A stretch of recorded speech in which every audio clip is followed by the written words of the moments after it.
And we have something of a rarity here at Brunton Park, a Friday night fixture, Carlisle United versus Scarborough, with Carlisle United welcoming back, if that's the word, ex-director of coaching Mick Wadsworth, and numbered amongst the Scarborough team is a firm favourite of Carlisle past, and that's Tony Elliott in the goal, lad who's left the club and now plays for Mick again at Scarborough, but still fondly remembered by many of the Carlisle United supporters.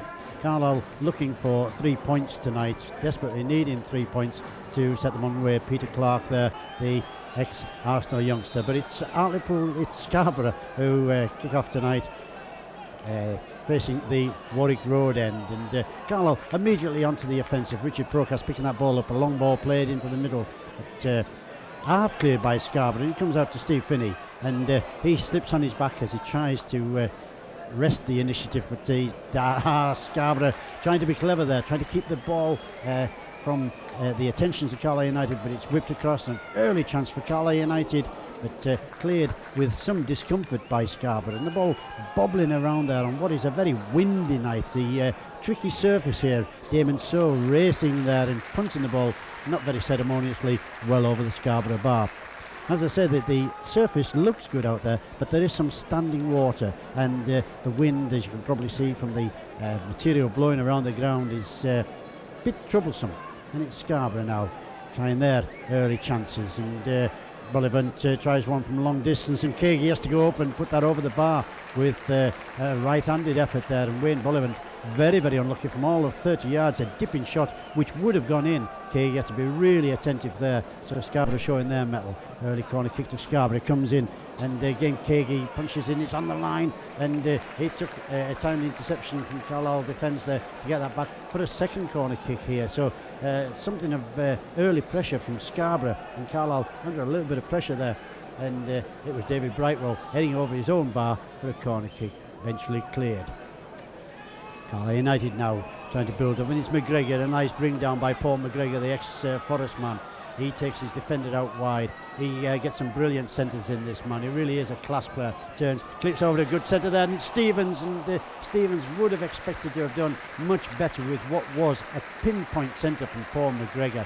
Admittedly a defender putting him off a little bit, but really you should find the target with a header from 5 yards from a centre of that sort of quality.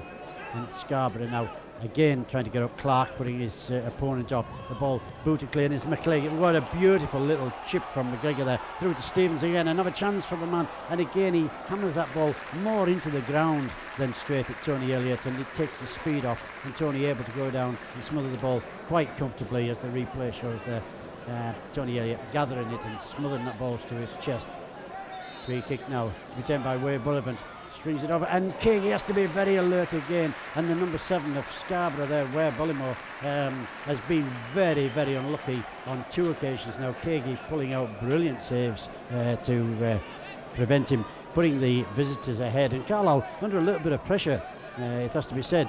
Scarborough really forcing the issue here, but Carlisle all the time trying to come back into it, attacking the petrol end, trying to get the ball up there. A bad bounce there defeats the defender of Scarborough, and it's Ian Stevens takes one man on cleverly and then pulls the ball agonisingly the wrong side of the post. He did everything right there, didn't shoot hastily, beat his man, then beat the second man, then somehow contrived to pull the ball wide of the post when you would have thought it was easier to have hit the target. But he's getting into the positions, Stevens, and one of these days a few of these balls are going to flash into the back of the net.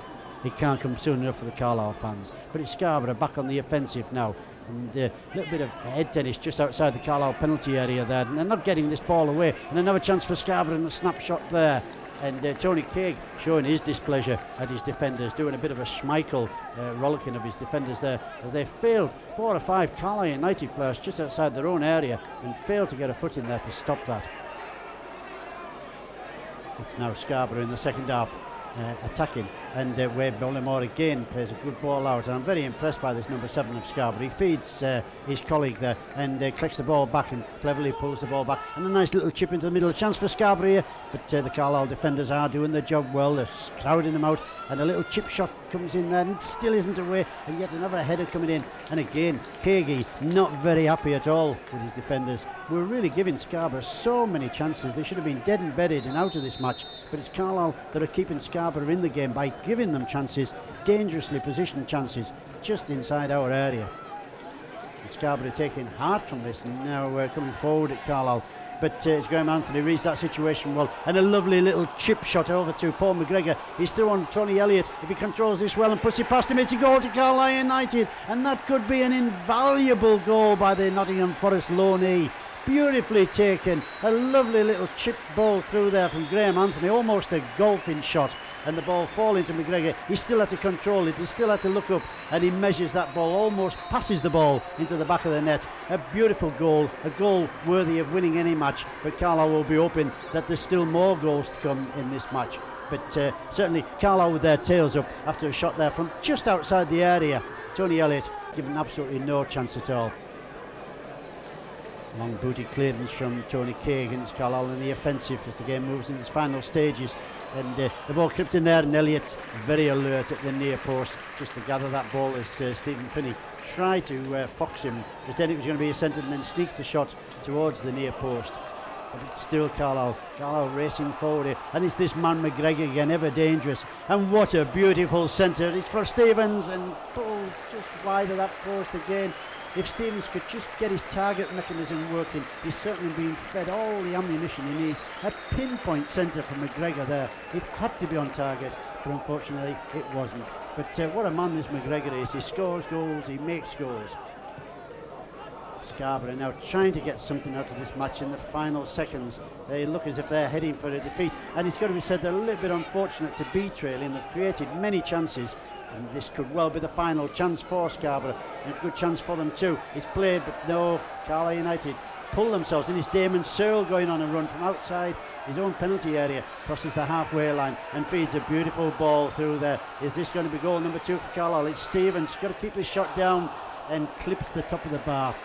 He manages to put the ball so often left and right of the goals. On this occasion got it on target, but only just as it clipped angle of bar and post. Time running out now for Scarborough. Carlisle content just to slow this game down, just to kill it, to take 3 very, very valuable points if they can. But they would love to get a second just to take the pressure off themselves. And here's a chance for Carlisle now. A good attack building up here, and it's McGregor just outside the area, and he takes his man on, beats him beautifully, and a snap shot there with some venom in it, just past Tony Caig's right hand post. Tony Elliott, I should say. I've got now 2 goalkeepers mixed up here, but it's McGregor. Lovely movement, a swing of the hips, and he just swings that ball just agonisingly wide. Scarborough coming now. They've got very, very little time left. This could be the last chance for Scarborough. Is this going to be the equaliser? No, it's over the bar. The chance is gone. The game's gone. Scarborough have lost this game. It's 3 very, very valuable points to Carlisle United in front of 3,500 people. Oh, ecstatic. We've had a bad start to the season, but we knew it was only a little something that was going to go right for us, and we've had a good couple of results now. I think it's 5 games without a loss now, so hopefully we can pick things up again and carry on. It was a well-worked goal, a good through ball and a good finish. Yeah, Paul McGregor, he's got some skills on his mind, and I think it was Graham Anthony knocked him through. Not quite sure, but anyway, he's put in the back of the net, and I mean, we should have got a few more as well, but that's the way it goes. 1-0 will do us tonight. It's good to get a clean sheet, and Keagy pulled off a great save in the first half from a free kick, so it's nice to get a win.